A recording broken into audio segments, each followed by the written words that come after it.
ሄዱዬ ቅድም አስቀይሜሻለሁ ባለማወቅ ይቅር በይኝ። ይቅር በይኝ? አዎ ይቅር በይኝ እኮ ነው ያሉት። ስላጠፋው ነው ቅድም ትን እያለኝ የነበረው። እና እኔን ስለሰደቡኝ ነው ትን ያሉት? መስሏትም ሊሆን ይችላል። ምንም አላደረገችም።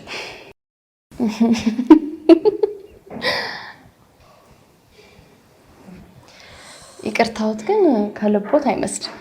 እግዚአብሔርሽ ነው የቀጣኝ። እንግዲህ ፈጣሪ ለኔ ያግዞ እንደዛ ነው እንግዲህ። ማዘር ግን እያሾፉብኝ ነው መሰለኝ። ኧረ እኔ አላሾፍኩም። እያሾፍሽ ነው እናቴ። አንቺ ዝጋፍሽን። ትን ያሉት እኔን ስላሙኝ ፈጣሪ እየቀጣሁት ነው ማለት ነው? አዎ። የደጋገሙት ደግሞ ፈጣሪን አልሰማም ብለው ነው ማለት ነው? እውነትሽን ነው። እቺ ልጅ ፊት ሲሰጧት አትቻልም እኮ።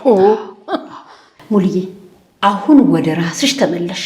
በኔ ማዘርዬ ግን በጣም እልህኛ ኖት። ተጸጽቻለሁ፣ በጣም ተጸጽቻለሁ። ልክ ነው እኮ መጸጸጡት እኮ ነው ልክ።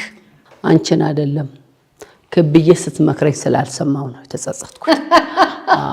ማዘርዬ አይቸኩሉ። አሁንም እኮ እንደሌሎት ይችላል። ማዘርዬ ገና እኮ ይቅርታ አላደረኩሎትም። ይቀመጡ። ትቼዋለሁ።